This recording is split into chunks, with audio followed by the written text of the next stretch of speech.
Bismillahirrahmanirrahim. Assalamualaikum warahmatullahi wabarakatuh.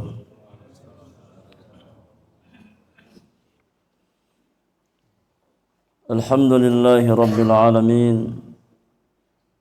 Hamdan katsiran tayyiban mubarakan fihi kama yuhibbu rabbuna wa yarda. Asyhadu an la ilaha illallah wahdahu la syarika lah wa asyhadu anna Muhammadan abduhu wa rasuluhu la nabiyya ba'dah. Allahumma salli wa sallim wa barik ala abdika wa nabiyyika Muhammadin wa ala alihi wa ashabihi wa man tabi'ahum bi ihsanin ila yaumiddin. Amma ba'du, fa inna asdaqal hadith kitabullah azza wa jal wa khairal hadi hadi Muhammadin sallallahu alaihi wasallam wa syarrul umuri muhdatsatuha wa kullu muhdatsatin bid'ah wa kullu bid'atin dhalalah wa kullu dhalalatin finnar. Amma ba'du. Ikhwani wa akhwati fillah, rahimani wa rahimakumullahu ajma'in. Para jemaah sekalian, kaum muslimin dan kaum muslimat, semoga dirahmati oleh Allah Subhanahu wa taala. Kita bersyukur kepada Allah Subhanahu wa taala yang kembali mempertemukan kita di majlis yang mulia ini dalam rangka bertaqarrub kepada Allah Jalla wa Ala, menjalankan salah satu perintah Allah Subhanahu wa taala kepada orang-orang beriman, yaitu bertalabul ilmi syar'i. Dan kita melanjutkan kajian kita di dalam membahas kitab Umdatul Ahkam min kalami khairil anam, wa karya fadilatu al-Syekh al-Imam al-Hafidh Abdul Ghani bin Abdul Wahid al-Maqdisi rahmatullahi ta'ala alaihi rahmatan wasi'atan. Pada pertemuan yang lalu telah kita bahas hadis yang pertama yang penulis bawakan terkait dengan masalah niat, dan kita sampaikan bahwasannya di antara fikih para ulama, mereka mengawali kitab-kitab mereka dengan hadis tentang niat. Hadis Umar bin Khattab radhiyallahu taala anhu wa ardhah, innamal a'malu binniyat wa innama likulli imri'in ma nawa. Sesungguhnya amalan itu tergantung pada niatnya, dan setiap orang akan diberikan balasan sesuai dengan apa yang telah dia niatkan. Ya, para ulama kita mengawali risalah mereka dengan hadis masalah niat sebagai tanbih bagi para penuntut ilmu, sebagai pengingat bagi para penuntut ilmu bahwasannya menuntut ilmu itu ibadah, dan sebuah ibadah harus didasari dengan niat yang benar. Karena ketika seseorang mendatangi majelis-majelis ilmu membawa niat yang tidak ikhlas karena Allah Subhanahu wa taala, maka ilmu yang seharusnya mengantarkan seseorang ke surga Allah Subhanahu wa taala justru akan menjadi wasilah yang menjerumuskan seseorang ke dalam api neraka Allah Subhanahu wa taala. karena salah niat. Rasulullah sallallahu alaihi wasallam bersabda, "Wa man salaka tariqan yaltamisu fihi ilman, sahalallahu lahu bihi tariqan ilal jannah." Barang siapa yang menempuh satu perjalanan dalam rangka menuntut ilmu, maka Allah akan mudahkan baginya jalan kemana? Ke surga Allah subhanahu wa ta'ala. Syaratnya apa? Niat yang lurus. Ya, syaratnya adalah al-ikhlas fin niyyah. Ketika seseorang datang ke majelis ilmu membawa niat yang benar, niat yang ikhlas karena Allah subhanahu wa ta'ala, maka biidnillahi azza wa jalla, setiap langkah yang dia langkahkan untuk bisa datang ke majelis-majelis ilmu akan menjadi wasilah yang memudahkan dirinya ke surga Allah subhanahu wa ta'ala. Sedangkan apabila seseorang salah di dalam masalah niat, ya, bukan karena Allah subhanahu wa ta'ala dia hadir ke majelis-majelis ilmu, maka Nabi sallallahu alaihi wasallam bersabda, "Man talabal ilma mimma yubtagha bihi wajhullahi azza wa jalla la yata'allamuhu illa liyusiba bihi 'aradan minad dunya lam yarah raihatal jannah yaumal qiyamah." Kata Nabi yang mulia, barang siapa yang menuntut ilmu yang semestinya ilmu tersebut dia pelajari ikhlas semata-mata lillahi ta'ala, namun dia pelajari ilmu tersebut hanya sebatas untuk mendapatkan bagian dari dunia, maka dia tidak akan mencium aroma surga di hari kiamat. Ya, oleh karena kata para ulama, meluruskan niat adalah perkara yang wajib atas setiap penuntut ilmu sebelum kita datang ke majelis-majelis ilmu.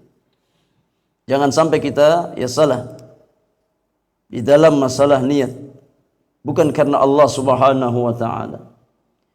Poin yang kedua, para jemaah yang Allah muliakan, ketika penulis Al-Hafidh Abdul Ghani Al-Maqdisi rahimahullahu ta'ala membawakan hadis tentang niat di awal kitab beliau, di dalam kitab At-Taharah, maka beliau mengisyaratkan bahwasanya di antara syarat sahnya taharah adalah niat.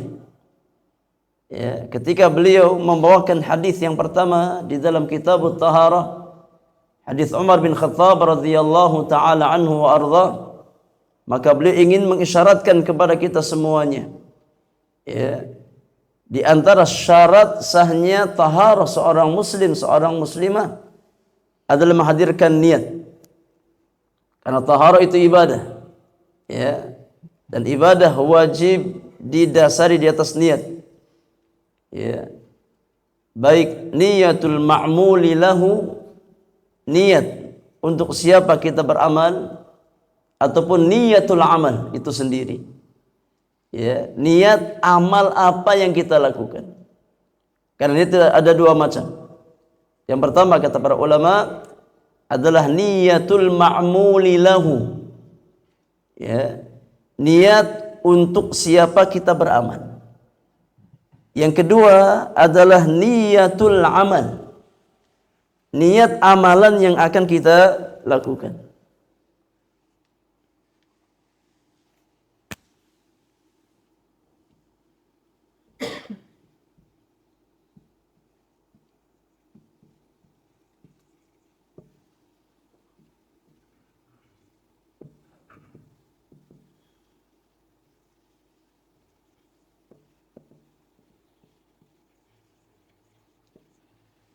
Emang kayak gini warnanya, Pak? Baru ya? Jelas jemaah? Jelas. Masya Allah. Antum yang jauh jelas ya? Karena yang dekat kurang jelas. Luar biasa. Baik. Jadi niat itu ada dua. Ya. Yang pertama niyatul ma'muli lahu, niat untuk siapa kita beramal. Maka niat yang pertama ini ya terkait dengan keikhlasan di dalam beramal. Ya, terkait dengan keikhlasan.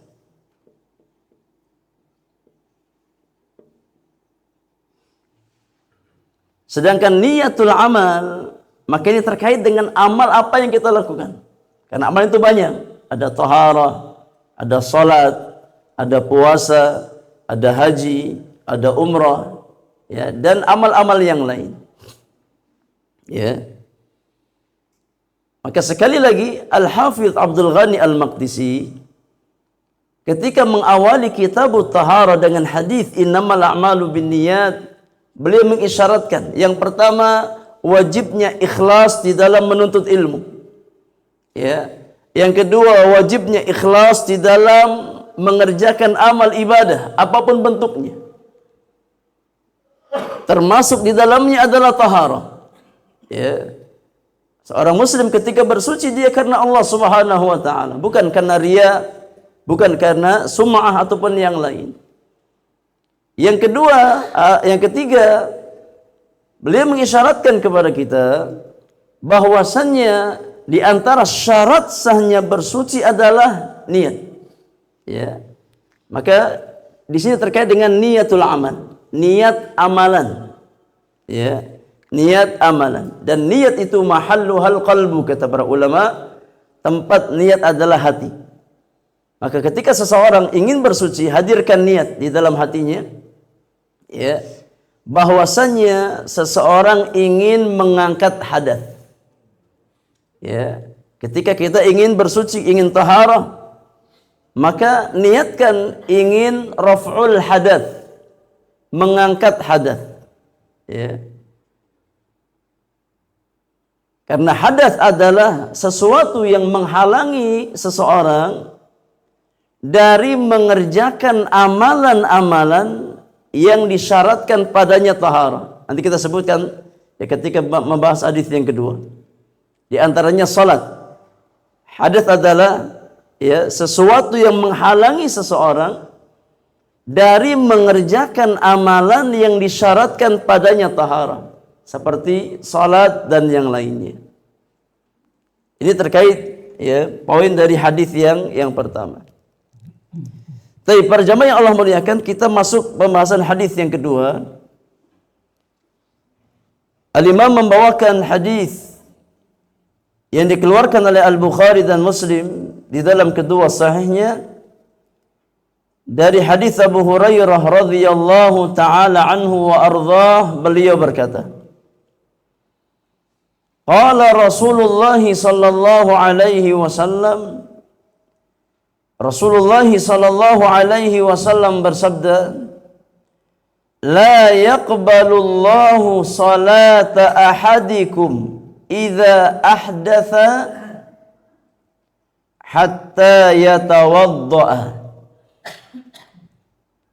Kata Nabi sallallahu alaihi wasallam, Allah tidak akan menerima salat salah seorang di antara kalian apabila dia berhadas sampai dia berwudu.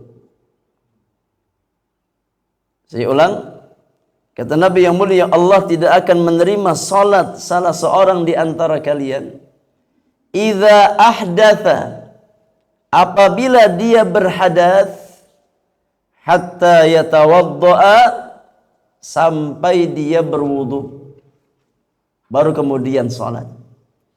Ya. Maka di sini Al-Hafidh Abdul Ghani Al-Maqdisi membawakan hadis yang kedua ini untuk menjelaskan bahwasannya di antara syarat sahnya salat adalah taharah. Ya. Beliau ingin menjelaskan kepada kita bahwasanya di antara syarat sahnya salat adalah bersuci. Apabila seseorang berhadas kecil, maka wajib diangkat dengan apa? Dengan apa? dengan wudu. Ya. Tapi kalau hadatsnya hadas besar, maka wajib diangkat dengan cara mandi janabah. Dengan cara mandi besar. Karena hadas ada dua macam. Ada hadas asghar, ada hadas akbar. Ya. Hadas kecil maka diangkat dengan cara berwudu. Adapun ketika seseorang berhadas besar, ya seperti junub, janabah, atau wanita yang suci dari haidnya, wanita yang suci dari nifasnya, nggak cukup dengan wudu, ya. Tapi harus apa? Harus diangkat dengan cara mandi janabah, ya.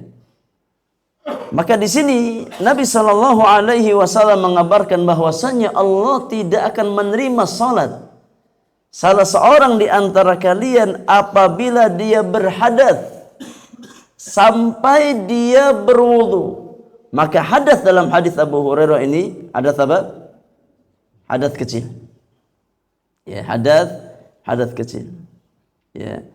Dan hadas maknanya kata para ulama, hadas adalah wasfun, ya sifat. Yamna'u wujuduhu min sihhatil ibadah al-masyrutah laha taharah. Hadas adalah sifat yang keberadaannya menghalangi sahnya ibadah yang disyaratkan padanya taharah. Ya. Hadas adalah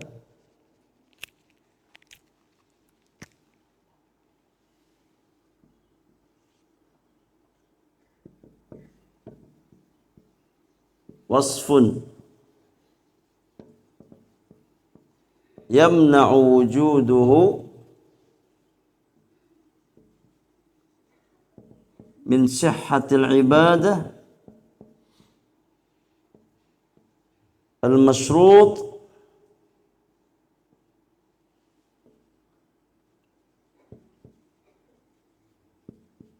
laha taharah. Al-hadath, hadas itu adalah sifat. Karena sifatnya abstrak, nggak bisa kita lihat hadas itu. Ya.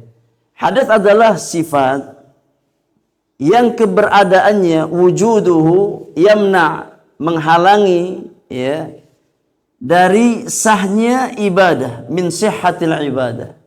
Ketika ada hadas dan tidak diangkat, ibadahnya sah apa tidak? Tidak sah. Ya. Yamna wujuduhu min sihhatil ibadah al-masyrut laha taharah. Keberadaan hadas ini menyebabkan ibadah seseorang yang disyaratkan padanya taharah menjadi tidak sah. Karena syariat menetapkan ada ibadah-ibadah tertentu, ya, yang disyaratkan padanya taharah. Apa contohnya? Salat. Apa contohnya lagi? Tawaf. Tawaf. Ya. Apa contohnya lagi? Menyentuh mushaf Al-Quranul Karim. Inda ba'dil ulama. Ya. Ya. Sebagian ulama mengatakan bahwasannya di antara syarat bolehnya seseorang menyentuh mushaf Al-Quran adalah dalam kondisi apa? Suci. Ya. Maka hadas adalah sifat yang keberadaannya menghalangi sahnya ibadah yang disyaratkan padanya bersuci. Kalau seandainya seseorang, ya, berhadas dan mengerjakan ibadah yang disyaratkan padanya taharah, maka ibadahnya tidak sah. Contoh orang yang berhadas kemudian dia salat, ya, maka secara syariat salat yang dia lakukan tidak sah, ya, kecuali dalam kondisi darurat. Ya, ini seseorang tidak bisa bergerak. Ya, tangannya diikat, ya, kemudian dia ditinggal di satu tempat, gak ada orang yang bisa, ya, membantu dia. Maka dalam kondisi itu mimbabil darurah, dia salat sesuai dengan kondisi yang ada pada diri. Tapi dalam kondisi normal tidak boleh seseorang salat melainkan ketika, ya, dia sudah raf'ul hadath, mengangkat hadath. Karena hadath ini menghalangi seseorang dari sahnya ibadah yang disyaratkan padanya bersuci. Kita ambil faidah para jamaah yang Allah muliakan dari hadis Abu Hurairah radhiyallahu taala anhu wa arda. Faidah yang pertama, anna salatal muhdits la tuqbal hatta yatatahhara minal hadatsaini al-akbar wal asghar. Faidah yang pertama, bahwasanya salat orang yang berhadas tidak akan diterima oleh Allah. Ya, salat orang yang berhadas ghair maqbulah, tidak akan diterima oleh Allah Subhanahu wa taala hatta yatatahhar minal hadatsaini, sampai dia bersuci dari dua hadas, baik hadas kecil ataupun hadas besar. Ya. Adapun ketika seseorang berhadas kecil, maka cukup diangkat dengan cara berwudu. Adapun ketika seseorang berhadas besar, maka diangkat dengan cara mandi janabah. Ya. Faidah yang kedua, annal hadatsa naqidun lil wudu wa mubtilun lis shalah. Bahwasanya hadas itu membatalkan wudu, ya, dan membatalkan salat seseorang. Jadi ketika seseorang sedang salat, kemudian dia berhadas, ya, dia buang angin, ya, di tengah salatnya, maka secara otomatis wudunya batal. Ya. Dan ketika seseorang di tengah salat wudunya batal, otomatis salatnya juga batal. Karena salat seseorang dibangun di atas taharah. Ketika taharahnya batal, otomatis salatnya juga batal. Ya, otomatis salatnya batal. Maka hadas itu membatalkan wudu dan juga sekaligus membatalkan salat. Kalau seandainya dia berhadas di tengah salatnya. Maka seseorang yang berhadas di tengah salat, dia keluar. Ya, dia keluar dari salatnya, dia tajdidul wudu, memperbaharui wudunya, kemudian masuk ke dalam salat lagi. Tapi ngulang dari apa? Awal. Ya, jangan sampai dia batal di rakaat yang ketiga, salat Isya, ya wudu, balik lagi, lanjut rakaat yang ketiga. Nggak ulang dari awal. Nah, ini keliru. Beda dengan tawaf. Ya, kalau seseorang batal di tengah tawafnya, naam, tinggal lanjut, nggak harus ngulang dari awal. Ini perbedaan antara orang yang batal di tengah salat dengan orang yang batal di tengah tawaf. Ya. Ketika seseorang batal di tengah salatnya, maka perbaharui wudu, kemudian ulang salat dari awal. Tapi ketika seseorang batal di tengah tawafnya, di putaran kelima batal, ya, maka dia wudu lagi, kemudian lanjut, ya, sampai selesai putaran yang ketujuh. Ya. Wallahu a'lam. Kemudian faidah yang berikutnya, hadis Abu Hurairah di atas menjelaskan bahwasannya at-taharatu syartun li sihhatis shalah. Bahwasanya taharah adalah syarat sahnya salat seseorang. Ya. Tidak sah salat seorang hamba tanpa dibangun di atas taharah, di atas bersuci. Wallahu a'lam. Kemudian hadis yang ketiga, Al-Imam membawakan hadis dari Abdullah bin Amr bin Al-As dan Abu Hurairah dan juga Aisyah radhiyallahu taala anhum. Datang dari tiga orang sahabat. Abdullah bin Amr bin Al-As, kemudian Abu Hurairah, kemudian Aisyah radhiyallahu taala anhum ajma'in. Qalu, mereka mengatakan, qala Rasulullah sallallahu alaihi wasallam. Rasulullah sallallahu alaihi wasallam pernah bersabda, wailul lil a'qabi minan nar. Ya, celaka bagi tumit-tumit yang tidak terkena air wudu ketika bersuci. Ya. Celaka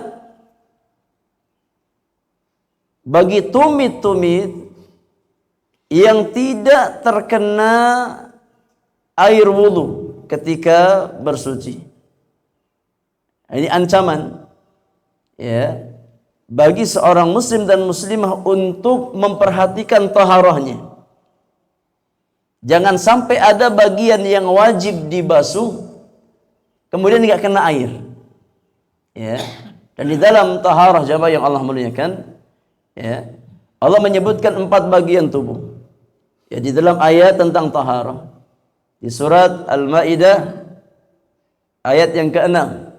Allah Subhanahu wa taala berfirman, "Ya ayyuhalladzina amanu idza qumtum ilas salati faghsilu wujuhakum wa aydiyakum ilal marafiqi wamsahu bi ru'usikum wa arjulakum ilal ka'bain." Ada 4 bagian tubuh yang Allah sebutkan pada ayat wudu. Yang pertama apa? Wajah. Yang kedua, tangan, ya, sampai siku. Yang ketiga, kepala. Yang keempat, kaki, sampai batas mata kaki. Ini 4 ya bagian wudu. Ya, 4 bagian wudu.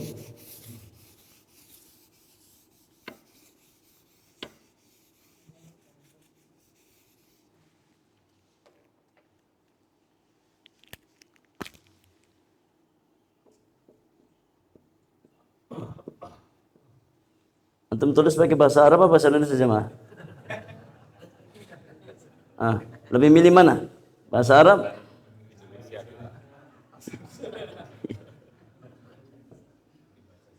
Iya.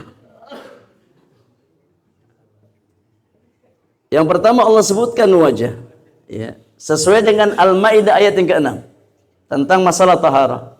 Ya. Ya ayyuhalladzina amanu idza qumtum ilas salah faghsilu wujuhakum. Ini yang pertama. Basuhlah wajah kalian, wajah kamu.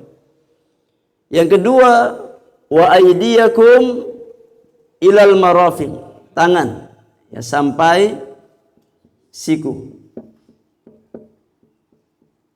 Ya. Yang ketiga, wamsahu biru'usikum, dan usaplah kepala kamu. Ya. Bagian yang ketiga, kepala. Wa arjulakum ilal ka'bain, kemudian kaki sampai batas mata kaki.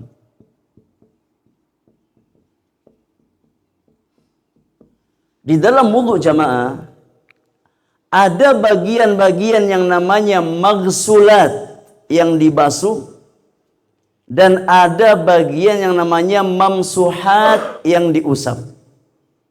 Ada maghsul yang dibasuh, ada mamsuh yang diusap. Ya. Yang dibasuh wajah, tangan, dan kaki. Ini namanya maghsulat yang dibasuh. Ya. Adapun yang diusap adalah kepala. Ya. Makanya Allah mengatofkan, mengikutkan kaki bukan pada kepala, tapi pada, ya, tangan dan wajah. Ya ayyuhalladzina amanu idza qumtum ilas salati faghsilu. Ini dari kata ghuslun, membasuh. Ya, wujuhakum, basuhlah wajahmu. Kemudian wa aydiyakum ilal marafiqi, dan basuhlah tanganmu sampai mirfaq, sampai batasan siku. Ya. Kemudian wamsahu biru'usikum, dan usaplah kepalamu. Wa arjulakum, kata rijul, arjul, ya, yakni ya Arabnya mansub. Makanya di situ tulisannya apa? fathah, wa arjulakum. Karena diikutkan pada maghsul, pada ya membasuh. Ya, tidak diikutkan pada mamsuh. Tapi diikutkan pada ya membasuh. Maka ada 3 bagian yang wajib dibasuh, ya, yaitu wajah, tangan, dan kaki. Dan ada 1 bagian ketika wudu yang cukup diusap. Apa bedanya antara membasuh dengan mengusap?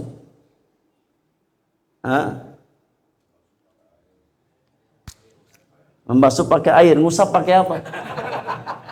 Ya, antum wudu pakai air. Kalau nggak pakai air namanya tayamum.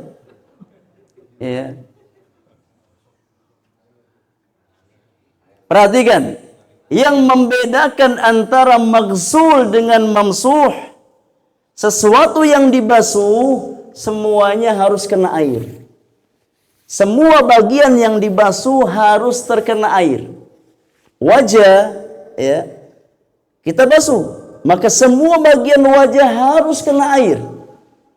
Ya, tangan dibasuh, maka dari ujung jari sampai batasan siku semuanya harus terkena air, nggak boleh ada yang terlewati. Demikian pula kaki. Dan ini poinnya tentang kaki. Ya, ketika seseorang membasuh kaki, maka dari ujung jari kaki sampai batas mata kaki harus terkena apa? Air. Maka Nabi mengancam, wailun lil aqabi minan nar, celaka. Ya, yakni api neraka bagi tumit-tumit yang tidak terkena air. Mana tumit itu jemaah? Bagian belakang ini. Ya, bagian belakang. Ya, di bawah mata kaki. Yang mana besar kemungkinan ketika seseorang enggak teliti wudunya akan terlewat, nggak kena air. Maka Nabi ingatkan, ketika seseorang berwudu, hati-hati. Sempurnakan wudunya, jangan asal wudu selesai. Tapi pastikan ya kaki itu terkena air semua. Karena kaki itu termasuk maghsul, sesuatu yang dibasuh. Ya. Sedangkan sesuatu yang diusap, maka tidak harus semua terkena apa? Air. Cukup sebagian. Ya. Ketika seseorang mengusap kepala, apakah semua kepala kena air? Semua kepala basah kena air? Jawabannya tidak. Antum kalau wudu kepalanya basah semua kena air, ya, itu mandi janabah namanya, bukan wudu lagi. Ya. Yang namanya wudu, kita ambil air, kita lepas, kita usap kepala kita. Kan semuanya nggak basah. Ya. Bahkan dalam mazhab Syafi'i, ketika seseorang mengusap kepala cukup di ubun-ubunnya saja. Ya, karena itu sebagian. Ya. Beda dengan maghsul. Kalau maghsul harus dibasuh semuanya, nggak boleh ada yang terlewatkan. Ya. Ini yang membedakan antara maghsulat dengan mamsuhat. Kalau maghsulat semuanya harus kena air, ya, nggak boleh ada yang terlewatkan. Sedangkan mamsuh, sesuatu yang diusap, maka cukup, ya, sebagiannya dikenakan air. Nanti kita bahas tata cara mengusap kepala. Poinnya di sini terkait dengan membasuh kaki. Ya, terkait dengan membasuh kaki. Karena Nabi Shallallahu Alaihi Wasallam mengancam api neraka bagi tumit-tumit yang tidak terkena air ketika berwudu. Ya, karena posisinya di belakang. Ketika seseorang tidak teliti ketika wudunya, maka besar kemungkinan ada bagian tumit yang terlewatkan dari air. Ya. Sedangkan tumit itu bagian dari kaki, dan kaki kewajibannya dibasuh, dan sesuatu yang dibasuh maka harus terkena air secara keseluruhan. Tidak boleh ada yang terlewatkan. Ya. Baik, para jamaah yang Allah muliakan, kita ambil pelajaran dari hadis yang ketiga. Di antara faedah yang bisa kita ambil yang pertama adalah wujubul i'tina'i bi a'dha'il wudu. Wajib bagi seorang muslim dan muslimah, ya, untuk menyempurnakan wudunya. Ya, memperhatikan bagian-bagian wudu kita, dan kita berwudu secara sempurna. Jangan asal wudu. Tapi ya kita perhatikan wudu kita dan kita sempurnakan wudu yang kita lakukan. Faidah yang kedua adalah al-wa'idus syadid lil mukhilli fi wudu'ihi. Ancaman yang keras bagi seseorang yang tidak menyempurnakan wudunya. Ya. Secara khusus bagian-bagian yang hukumnya dibasuh, maka jangan sampai ada yang terlewat. Karena Nabi Shallallahu Alaihi Wasallam mengancam, dan para ulama kita menjelaskan, meskipun hadis ini terkait dengan tumit, ya, tapi ancaman masuk ke dalam ya bagian-bagian yang lain. Ketika seseorang tidak menyempurnakan membasuh wajahnya, ada sebagian yang nggak kena air, maka termasuk ancaman ini. Demikian pula ketika seseorang membasuh tangan, ya kemudian ada bagian tangan yang tidak terkena air. Terkadang sebagian orang ya ketika membasuh ya tangannya hanya sebagian kena air, sebagian yang kena air. Makanya juga termasuk ancaman ini. Ya. Maka pastikan ketika kita berwudu, bagian-bagian wudu ya yang harus dibasuh, pastikan dibasuh dan terkena air secara keseluruhan. Jangan sampai ada bagian ya yang tidak terkena air meskipun sebesar ya koin dirham. Ya, tapi semuanya harus terkena air. Allahu taala alam bisawab. Faidah yang ketiga, hadis ini juga menegaskan pendapat Ahlus Sunnah dan menyelisihi orang-orang Syiah Rafidhah dalam masalah ini, bahwasannya kewajiban kaki itu dibasuh, bukan diusap. Ya. Kewajiban ya ketika seseorang berwudu dan sampai pada bagian kaki, maka kaki kewajibannya dibasuh, bukan diusap. Ya. Sedangkan orang-orang Syiah mereka ya berpendapat bahwasanya kaki itu diusap cukup. Karena mereka mengatafkan kaki kepada kepala. Ya, wamsahu bi ru'usikum wa arjulikum. Arjulnya kasrah karena ataf kepada kepala. Ya, ru'usikum. Ru'us majrur ya. Dan arjul juga majrur karena dia ataf kepada kepala. Tapi Ahlus Sunnah tidak. Ya, Ahlus Sunnah berpendapat bahwasanya arjul itu mansub karena dia diikutkan pada tangan dan wajah yang kewajibannya dibasuh, bukan pada kepala. Kapan seseorang boleh mengusap kaki?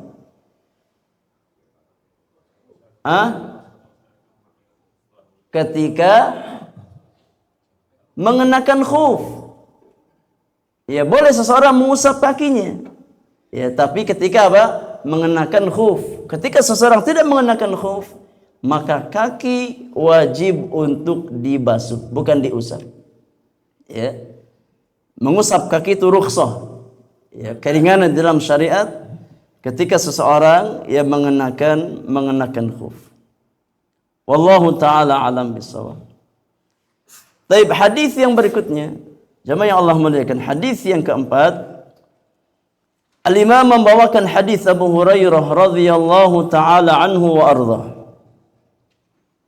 Anna Rasulullah sallallahu alaihi wasallam qala, bahwasannya Rasulullah sallallahu alaihi wasallam bersabda, "Idza tawaddaa ahadukum falyaj'al fi anfihi ma'an thumma liyastanthir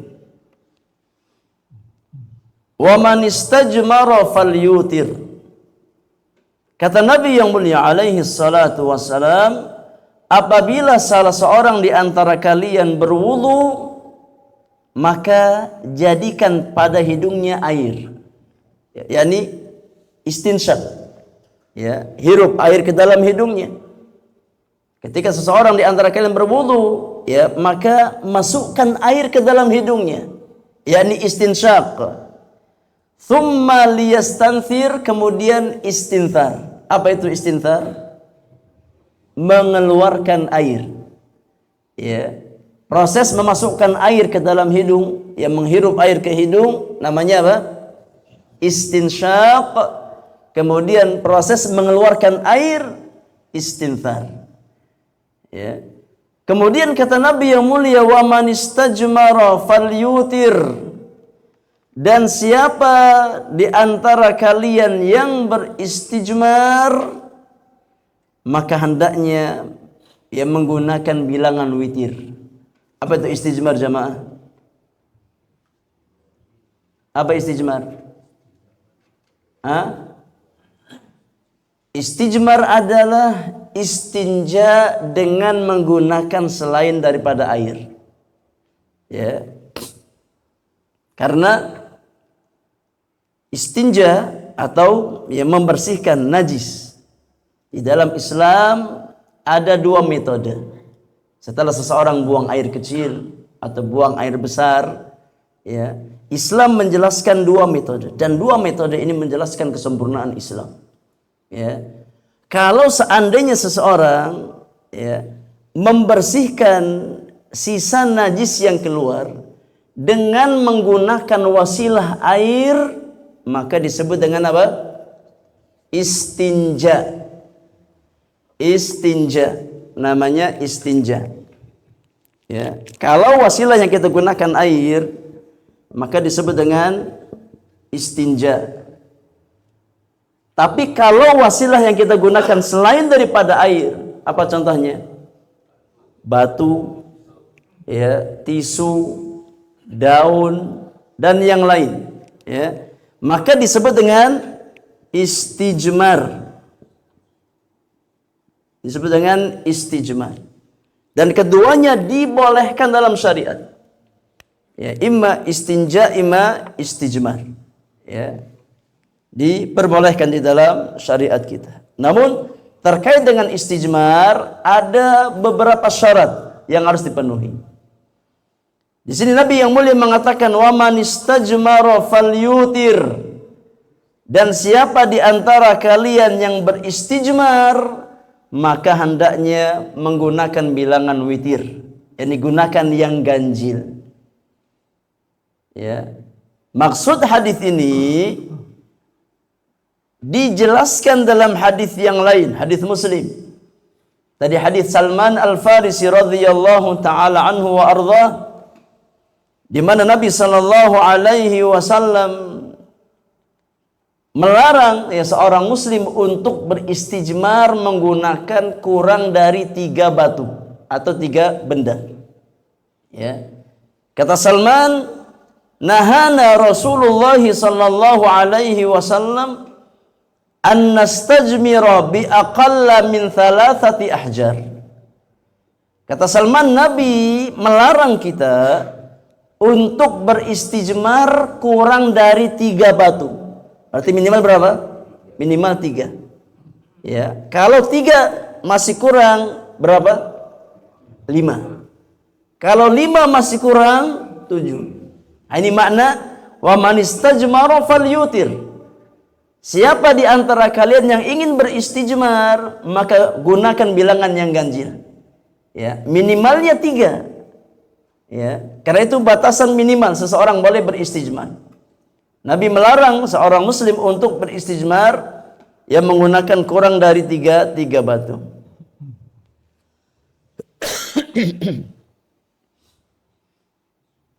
Kemudian kata Nabi sallallahu alaihi wasallam, wa idza staiqadha ahadukum min naumihi falyaghsil yadayhi qabla an yudkhilahuma fil ina'i 3. Dan apabila salah seorang di antara kalian terbangun dari tidurnya, hendaknya dia membasuh kedua tangannya sebelum dia masukkan ke dalam bejana. Dibasuh sebanyak 3 kali. Ya. Sebelum kita memasukkan tangan kita ke dalam bejana, ya, ke dalam ember dan yang lainnya, maka cuci tangan kita sebanyak 3 kali. Bersihkan dulu. Ya, kemudian baru silakan masukkan ke dalam bejana.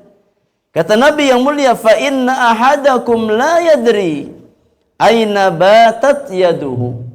Karena salah seorang di antara kalian tidak mengetahui secara pasti di mana kedua tangannya bermalam. Ya. Jadi terkadang kita menyentuh hal-hal yang kotor dan kita nggak sadar. Ya.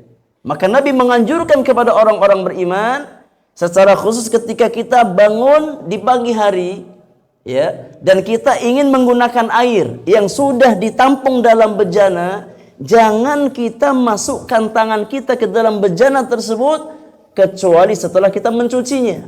Ini adab yang Nabi ajarkan. Ya. Betapa indahnya Islam. Hatta dalam masalah ini diajarkan oleh Nabi SAW terkait dengan masalah ya buang hajat, adabnya diajarkan oleh Nabi. Ya, apalagi hal-hal yang besar terkait dengan masalah ibadah seorang muslim. Wa fi lafdhin li muslimin, dalam lafaz Imam Muslim disebutkan falyastanshiq bimin kharaihi minal ma. Ya. Apabila salah seorang di antara kalian yakni bangun di malam hari, ya, maka hendaknya dia beristinsyak, memasukkan air ke dalam hidungnya, ya, kemudian dikeluarkan. Wa fi lafdhin man tawaddaa falyastanshiq. Dalam lafaz yang lain disebutkan siapa yang berwudu maka hendaknya dia beristinsyak. Al-Hafidz Abdul Ghani Al-Maqdisi di sini beliau menjelaskan, ya, bahwasanya perintah istinsyak di sini dijelaskan dalam riwayat yang lain, yakni ketika seseorang berwudu maka dia beristinsyak. Ya, ketika seseorang terbangun dari tidurnya di pagi hari, kemudian dia berwudu, maka dia beristinsyak. Dia beristinsyak.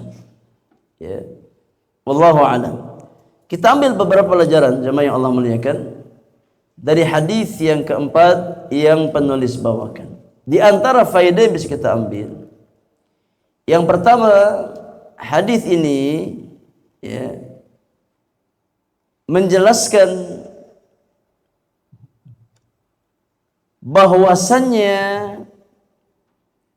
istinsyak itu hukumnya wajib.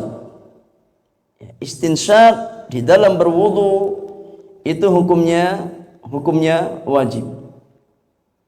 Ya. Demikian pula istinthar. Ya.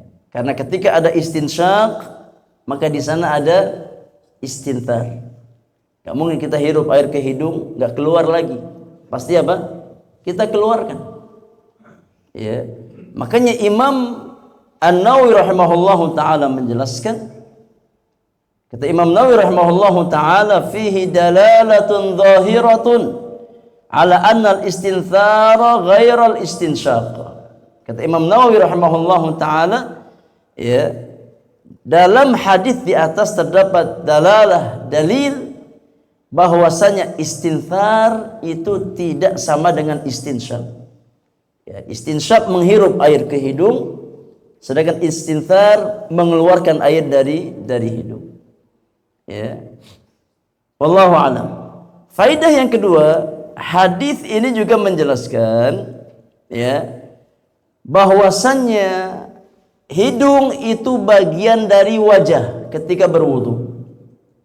Ya. Hidung itu bagian dari wajah ketika berwudu. Ini sebagaimana kita wajib untuk membasuh wajah, kita juga wajib untuk beristinsyak, ya, ketika kita berwudu. Ya. Karena hidung itu masuk bagian dari wajah. Demikian pula mulut. Ini juga bagian dari wajah. Maka ketika kita berwudu, kita berkumur-kumur. Ya, kita membasuh mulut kita dengan cara apa? Dengan cara berkumur. Ya, maka ketika seseorang berwudu, yang pertama kali dia lakukan apa?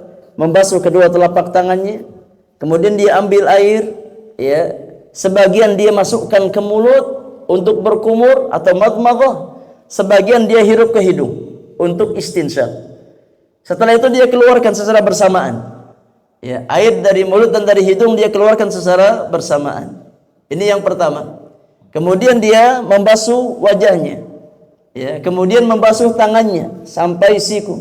Kemudian mengusap kepalanya, ya, dari depan tarik ke belakang, dari belakang tarik lagi ke depan.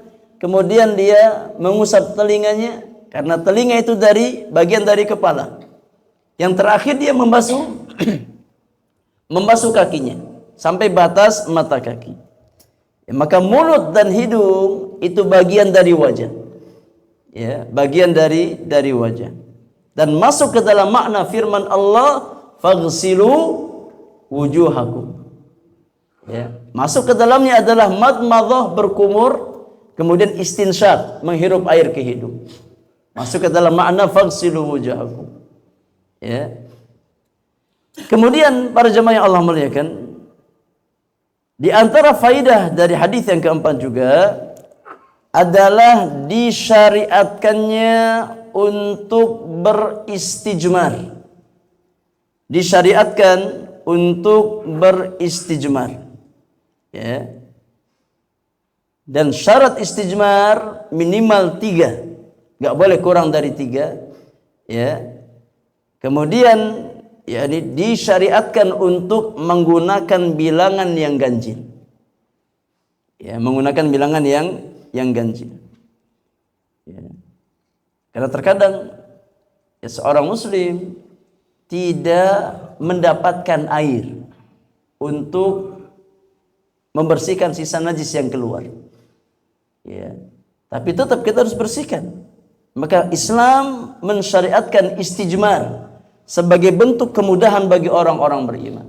Terkadang kita nggak ada air jemaah, ya, tapi mau nggak mau kita buang air, ya, maka harus dibersihkan dengan wasilah selain daripada air.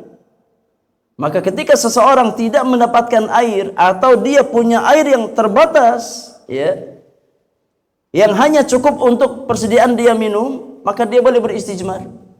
Ya, boleh dia beristijmar. Ya, ketika seseorang ya, di tempat yang jauh dari sumber mata air, ya, dan dia hanya punya air yang sifatnya terbatas, maka ketika dia buang hajat, ya dia boleh membersihkan najisnya dengan cara istijmar. Ya, tapi perhatikan di antara syarat yang harus kita perhatikan, tidak boleh kurang dari 3.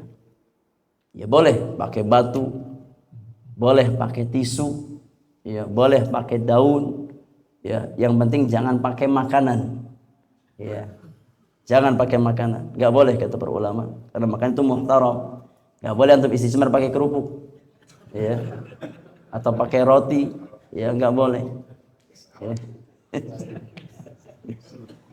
Pakai daun nggak ada masalah, pakai daun ya boleh, ya, tapi hati-hati, ya, karena nggak semua daun itu bisa digunakan buat istijmar. Ya. Ada orang salah ambil daun, habis istijmar gatal. Ya, luar biasa. Salah ambil daun, maka hati-hati ketika apa? Antum di gunung atau di hutan, ya jangan sampai salah ambil daun. Wallahu a'lam. Di antara faidah juga, jemaah Allah muliakan, hadis ini ya menjelaskan disyariatkan bagi seorang muslim ketika dia terbangun dari tidurnya, ya, secara khusus di malam hari, sebelum kita memasukkan tangan ke dalam bejana, maka disyariatkan untuk mencuci kedua ya telapak tangan kita. Ini ya, di antara adab yang diajarkan oleh Islam. Bahkan sebagian ulama berpendapat wajib hukumnya. Ya, sebagian ulama berpendapat wajib hukumnya membasuh ya kedua tangan ini ketika seseorang ya terbangun di pagi hari. Berdasarkan hadis ini. Ya. Wallahu a'lam. Kemudian di antara faedah juga yang bisa kita ambil dari hadis Abu Hurairah radhiyallahu taala anhu wa ardhah, ya,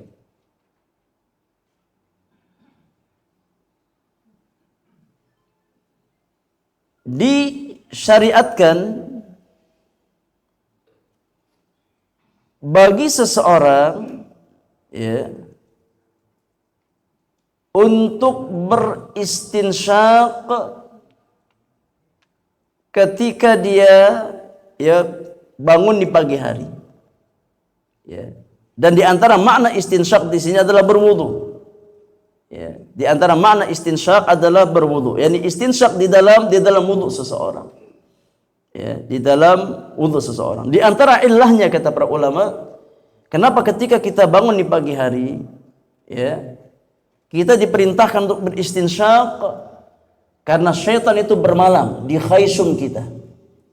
Ya, syaitan itu bermalam pada khaysum seseorang. Maka dibersihkan ya dengan cara beristinsyak, dan di antara saat kita beristinsyak adalah ketika kita berwudu. Ya, maka hendaknya seseorang ketika dia bangun di pagi hari dia berwudu. Ya, secara khusus sebelum mengerjakan salat. Kalau kita bangun ya sebelum subuh masih ada waktu untuk mengerjakan salat malam, kita salat malam. Ya, maka wudu para jamaah yang Allah muliakan adalah ibadah yang sangat agung di dalam Islam. Ya. Bahkan di antara sebab yang menjadikan ya yakni terompah Abu Hurairah terdengar di surga Allah Subhanahu wa taala karena ibadah wudu beliau. Ya. Ketika Nabi sallallahu alaihi wasallam bertanya kepada Abu Hurairah, "Wahai Abu Hurairah, amalan apa yang kamu lakukan sehingga aku mendengar suara terompahmu di surga Allah Subhanahu wa taala?" Kata Abu Hurairah, "Wahai Rasulullah, tidak ada ya satupun waktu baik di siang hari ataupun di malam hari ketika aku batal wudu melainkan aku segera memperbaharui wudu." Ya, yakni menjaga wudu seseorang. Ini di antara amalan yang menjadikan suara terompah Abu Hurairah terdengar di surga Allah Subhanahu wa taala. Maka tajdidul wudu adalah perkara yang sangat disukai di dalam Islam. Ya, ketika seseorang batal maka segera untuk memperbaharui wudunya, ya, karena wudu adalah amalan yang sangat mulia di dalam Islam. Wallahu ta'ala a'lam bis-shawab. Baik, untuk materi kita cukupkan, jamaah yang Allah muliakan. Insyaallah kita bahas hadis yang kelima di pertemuan yang akan datang. Selebihnya kita beri kesempatan untuk bersoal jawab. Kalau seandainya ada hal-hal yang kurang difahami atau ingin ditanyakan terkait dengan materi yang kita bahas di kesempatan pagi hari ini. Mudah-mudahan bermanfaat untuk kita semuanya. Wallahu ta'ala a'lam bis-shawab.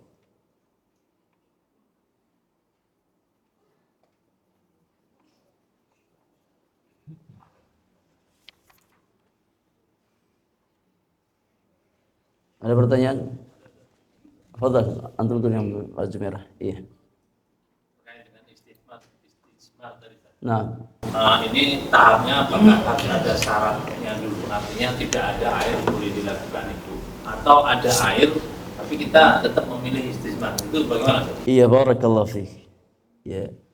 Tidak disyaratkan untuk beristijmar ya ketidakadaan air.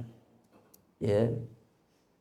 Artinya boleh bagi seseorang ya untuk beristijmar meskipun di sana ada air. Tapi biasanya yang didahulukan adalah air. Ya.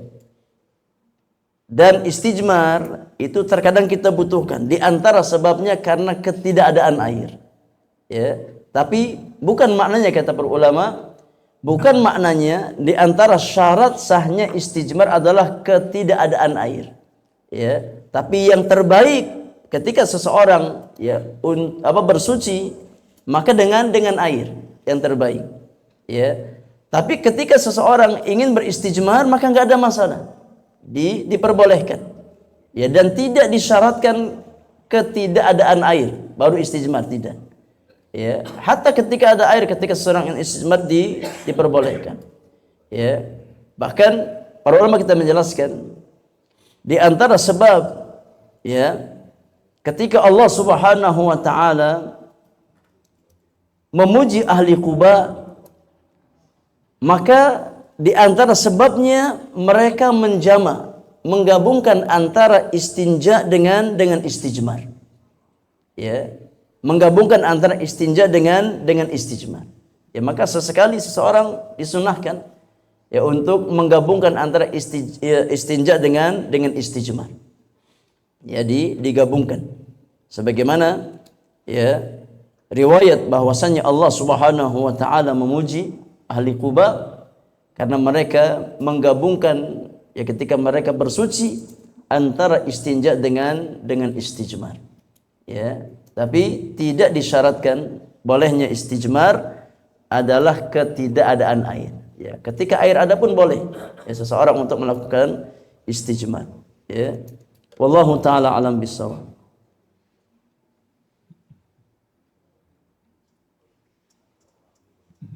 Fadhal, antum. Bismillahirrahmanirrahim. Ustaz, ketika kita ngambil air wudhu itu pasti kan ada bekas untuk air mustamal ya. Air mustamal ini percikan itu terkena air akan kita ambil wudhu itu hukumnya bagaimana? Barakallah. Iya. Air mustamal suci dan mensucikan. Ya. Air mustamal ya kata para ulama hukumnya tahirun mutahhir. Tahirun li dzatihi, mutahhirun li ghairihi. Ya, suci dan mensucikan. Maka tidak perlu was-was. Ya, karena mau tidak mau ketika kita berwudu pasti ada, apalagi di situ ada bejana, ada wadah ya. Pasti ada sebagian air yang masuk ke dalam bejana tersebut. Ya. Dan para ulama mengatakan di antara dalil ya yang menjelaskan bahwasannya air mustakmal adalah suci. Yang pertama sabda Nabi yang mulia alaihi salatu wassalam, innal mu'mina la yanjus. Sesungguhnya jasad seorang mukmin tidak najis. Artinya apa yang keluar ya dari percikan air ketika kita wudu keluar dari sesuatu yang tidak najis, yang suci. Ya. Maka air yang keluar dari bagian air anggota wudu kita ya mungkin kembali masuk ke dalam bejana tersebut, hukumnya suci dan mensucikan. Demikian pula di antara dalil masalah ini adalah kisah para sahabat yang memperebutkan ya bekas air wudunya Nabi sallallahu alaihi wasallam. Kalau seandainya air mustakmal itu najis, nggak mungkin Nabi biarkan. Mereka memperebutkan sesuatu yang hukumnya apa? Najis. Yang menunjukkan bahwasanya air mustakmal itu hukumnya suci dan mensucikan.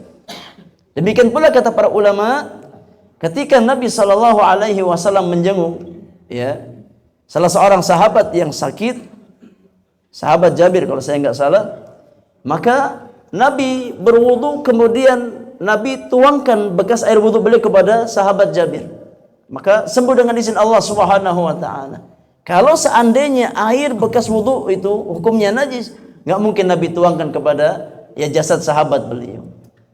Dari sini maka para ulama kita menjelaskan bahwasanya air mustakmal ya itu hukumnya suci dan tidak najis. Fadhal. Kalau tadi kita muka gitu kan, nanti air mustakmal itu jatuh di air yang kita mau ambil lagi buat wudhu berikutnya itu masih bisa digunakan begitu? Masih bisa. Iya, karena selama hukumnya suci dan mensucikan maka masih bisa digunakan. Ya, wallahu taala alam bissawab. Wa iyyakum. Fadhal.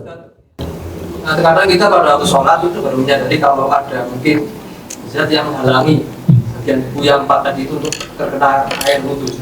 Contohnya misalkan mungkin ada zat yang bisa serap air atau zat yang tidak serap air. Kita menyadari pada waktu itu di posisi cat, buku atau sudut. Kaki kita ada mungkin sedikit cat mungkin ya. Sedikit. Iya. Koin itu apakah kita harus segera mencetak wudu untuk ambil wudu lagi atau gimana? Iya, kalau memang sifatnya sangat sedikit yasir, maka kaidah mengatakan ya yu'fa minal qalil al yasir ma la yu'fa minal kathir. Ya, sesuatu yang sifatnya yasir sedikit maka dimaafkan. Beda dengan sesuatu yang sifatnya besar. Ya, maka kalau sebatas titik kecil ya atau sesuatu yang kecil ya nggak sampai 1 dirham ya maka dimaafkan. Tapi kalau sudah kelihatan sudah cukup kelihatan besar, maka sebaiknya diulang wudunya dan diulang salatnya. Tapi kalau sifatnya kecil, ya ternyata kita nggak tampak, nggak lihat, ya tapi habis salat kita lihat kecil, maka nggak ada masalah. Ya tidak wajib untuk mengulang salatnya, karena sesuatu yang sifatnya sedikit itu dimaafkan. Ya beda dengan sesuatu yang sifatnya tampak, yang sifatnya besar, maka tidak dimaafkan. Tapi harus diulang wudunya dan diulang salatnya.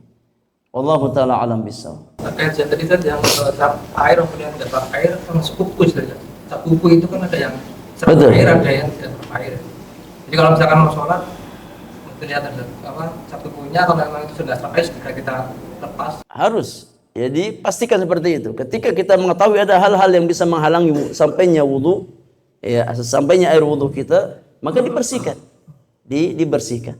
Ya, jangan sampai ada sesuatu yang bisa menghalangi sampainya air wudu ke kulit kita. Kalau kita tahu, ya maka segera dihilangkan. Ya, karena terkait dengan keabsahan wudu seseorang. Kalau sampai ada bagian yang menghalangi terserapnya air dan kita biarkan, maka bisa berkonsekuensi wudu kita tidak sah. Ya, wallahu a'lam bishawab. Afwan. Menambahkan kita terkait dengan istinja tadi, terkadang kita melakukan buang hadas kecil itu pada posisi berdiri, misalnya lagi di pusat perbelanjaan, gitu ya. Nah pada saat itu ketika kita melakukan istinja ini, apakah ada aturannya? Karena kadang-kadang kalau istinja itu masih ada perasaan kayaknya belum tuntas. Nah itu solusinya gimana? Istinja itu apakah cukup sekali kita basuh, kemudian kita yakini bahwa kita sudah bersih itu, atau terus sampai merasa keyakinan kayaknya sudah tuntas? Nah itu gimana? Iya, barakallahu fik. Da'ma yaribuk ila ma la yaribuk.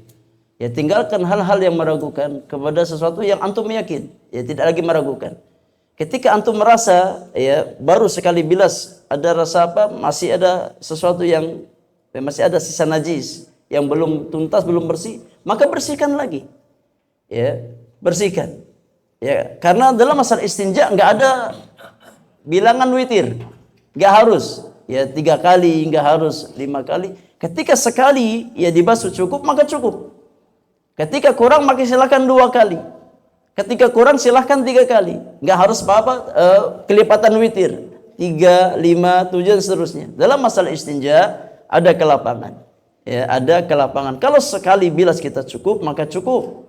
Ya, jangan berlebihan dalam menggunakan air. Ya, sekali ya bilas cukup, maka sudah cukup. Kalau kurang, maka tambah sekali lagi, enggak ada masalah. Sampai kita yakin kalau najis yang ya keluar itu sudah kita bersihkan. Ya. Tapi setelah itu jangan lagi was-was. Aduh, jangan-jangan masih ada yang belum bersih. Sudah 3 kali was-was lagi. Nah, itu namanya penyakit kalau seperti itu. Ya, namanya penyakit. Kalau penyakit harus dilawan. Jangan diikuti. Ya, barakallahu fiik. Masih ada? Fadhal. Jika ada luka kecil gitu di jari, kemudian diperban, mungkin sifatnya enggak masuk air gitu ya. Nah, itu kita tetap membasuh air atau gimana? Membasuh tapi tidak kena ke lukanya atau perbannya? Enggak boleh kena air lukanya. Ya, misalkan enggak boleh kena air. Iya, kalau dalam kondisi tidak boleh terkena air, maka dia basuh bagian yang terbuka, ya. Dia basuh bagian yang terbuka, enggak ada masalah, ya. Fattaqullaha mastata'tum. Ketika seseorang tidak bisa ya membasuh sebagian dari bagian yang dibasuh karena ada uzur, seperti ada luka yang diperban, ya, maka yang terbuka tetap dia basuh. Ya, yang terbuka tetap dia basuh. Apalagi cuma sebatas di jari, ya, kecil, maka yang lain tetap dibasuh. Yang tidak termudaratkan terkena air, maka tetap dibasuh dengan air. Ya, selebihnya kalau ada ini ya cukup diusap. Ya cukup diusap yang diperban. Ya, tapi yang terbuka maka tetap harus terkena air. Karena kaidah mengatakan ad-daruratu tuqaddaru biqadariha. Sesuatu yang sifatnya darurat maka sesuai dengan kadarnya. Jangan sampai hanya ya sebatas ini yang diperban, yang lainnya enggak dibasuh. Tetap dibasuh yang lain. Ya, yang diperban maka dimaafkan oleh Allah Subhanahu wa taala. Wallahu taala alam bissawab. Masih ada jemaah? Fadhal. Ustaz, kalau kita dalam perjalanan tapi nggak ada baju itu kena najis sehingga pada waktu sampai tujuan udah lewat waktu, gimana Ustaz?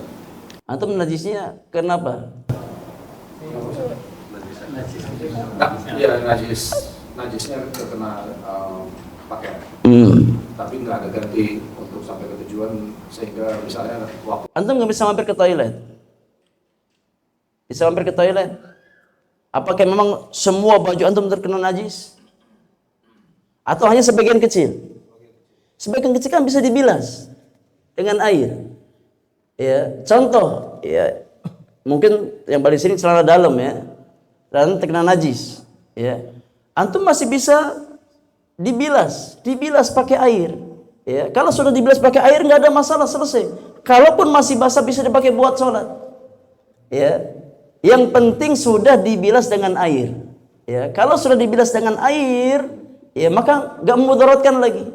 Ketika ada bagian ya baju yang terkena najis, ya contoh di sini sebagian kecil, antum bilas pakai air, ya.